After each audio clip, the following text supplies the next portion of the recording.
नव्या, हर वक्त इतना एटीट्यूड सिर्फ इसलिए कि हम लोग तुमसे शादी करने के लिए कह रहे हैं। जिस कनिका की गर्दन पर तुमने चाकू रखा था, उसी ने पापा से रिक्वेस्ट करके तुम्हें यहाँ बुलाया था। उसी के कहने पर तुम्हें एक नई जिंदगी शुरू करने का मौका मिल रहा है।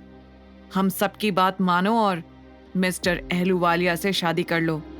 वो अब भी तुमसे शादी करने के लिए तैयार हैं। ऋषि ने कहा, हो गया तुम्हारा, अब जाओ यहाँ से। इतना कहकर नव्या ने ऋषि को पीछे की तरफ धक्का दिया और दरवाजा बंद कर लिया। यहाँ पर लोग तुम्हें दोबारा अपनाने की बात कर रहे हैं और तुम्हारी अकड़ ही खत्म नहीं हो रही है। तुम्हें क्या लगता है तुम जिंदगी भर अकेले रहकर आरव की परवरिश कर लोगी? ये तुम्हारी गलतफहमी है। अभी तुमने जिंदगी के धक्के खाए नहीं है नव्या। ऋषि ने बाहर खड़े होकर चिल्लाकर कहा, मेरे साथ क्या होगा क्या नहीं इसकी फिक्र तुम्हें करने की जरूरत नहीं है ऋषि। नव्या ने गुस्से में जवाब दिया, नव्या, ये जो तुम कर रही हो ना, बहुत गलत कर रही हो। बहुत पछताओगी तुम। वैसे भी अब तुम्हारे और अविनाश आहूजा के बीच चल रहे नाटक के बारे में सबको पता चल चुका है। तुम अपने हाथों से अपनी जिंदगी बर्बाद कर रही हो। मिस्टर अहलूवालिया जैसा इंसान तुम्हें फिर नहीं मिलेगा, जो सब कुछ जानते हुए भी तुम्हें अपनाने को तैयार है। ऋषि ने चिल्लाते हुए कहा। नव्या एक पल को उसकी बातें सुनकर सहम गई थी। गेट लॉस्ट ऋषि। ये सुनकर भी ऋषि कुछ देर तक बड़बड़ाता रहा, लेकिन नव्या ने उसकी बातों का कोई जवाब नहीं दिया। वो भले ही हिम्मत से उसे जवाब दे रही थी, लेकिन अंदर ही अंदर वो घबराई हुई थी। वो वहां आरव के साथ अकेली थी, इसलिए उसे डर था कि कहीं कोई फिर से ना आ जाए। वो रो रही थी, लेकिन उसने अपनी आवाज दबा ली थी ताकि आरव को पता न चले। Navya, you will pay for this letter, Rishi ने गुस्से में चिल्लाते हुए कहा। उधर सिद्धांत ने अविनाश को घर ड्रॉप किया और अपने घर निकल गया। अविनाश ने जैसे ही आहूजा विला में कदम रखा, उसे अपनी माँ की आवाज सुनाई दी। अभी कहाँ रह गया? ये सिद्धांत भी ना इतना बड़ा ऑफिसर हो गया है, लेकिन अब भी अविनाश से ऐसे मिलता है जैसे कॉलेज जाने वाले दोस्त हों दोनों।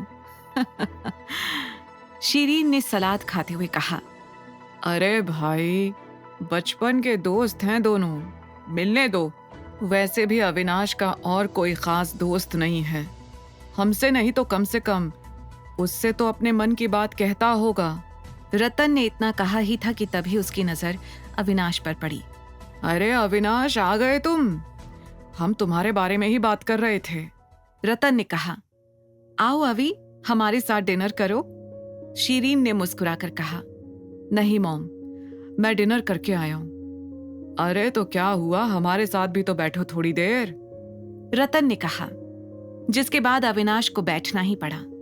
कुछ सामान्य बातचीत के बाद शीरीन ने सही मौका देखा और धीरे से कहा, अविनाश, तुम्हारे डैड ने मिस्टर बजाज से बात की है। समीरा कुछ ही दिनों में लंदन से वापस आने वाली है। सुना है अब वो यहाँ रहकर अपने डैड का बिजनेस संभालेगी। तुम उसे पहले से भी जानते हो। मुझे लगता है इस बार तुम्हें उससे मिलना चाहिए। यह सुनकर अविनाश समझ गया कि उसे वहां पर क्यों बैठाया गया है। मॉम, मेरा अभी किसी से मिलने का मन नहीं है। रही बात समीरा की, तो वो मेरी और सिद्धांत की दोस्त है। हर बार की तरह इस बार भी हम उससे मिल लेंगे, नो बिग डील। अविनाश ने बिना किसी इंटरेस्ट के कहा, अरे मैं सिद्धांत के साथ नहीं, अकेले मिलने की बात कर रही हूं। इतनी अच्छी लड़की है। अगर तुम दोनों ने एक दूसरे को पसंद कर लिया तो ये दोस्ती रिश्तेदारी में बदल सकती है। शीरीन ने कहा, मॉम होल्ड प्लीज, सीधे शादी? मैंने आपसे कहा ना, अभी मुझे कोई जल्दी नहीं है। आप क्यों शादी के पीछे पड़ी हुई हैं? मेरी कल एक बहुत इंपॉर्टेंट मीटिंग है, मुझे जाना है। अविनाश ने कहा। वैसे तो हमेशा वो अपने मॉम डैड को प्राथमिकता देता था, लेकिन शादी की बात आते ही वो विषय बदल देता था। इसी बात से शीरीन और रतन परेशान थे। अविनाश, तुम कब तक शादी के टॉपिक को टालते रहोगे? शीरीन ने कहा। मॉम प्लीज, मैं शादी जैसा बड़ा डिसीजन किसी भी प्रेशर में नहीं लेना चाहता। अविनाश इतना कहकर उठा ही था कि तभी उसका फोन बजा। अपने फोन पर फ्लैश हो रहे नंबर को देखकर वो शॉक्ड रह गया। नव्या का कॉल इस वक्त? आखिर क्यों किया था नव्या ने कॉल अविनाश के पास? क्या करेगा आरव अपनी मम्मा को प्रोटेक्ट करने के लिए? क्या इस बार सिन्हा परिवार की हार पक्की थी?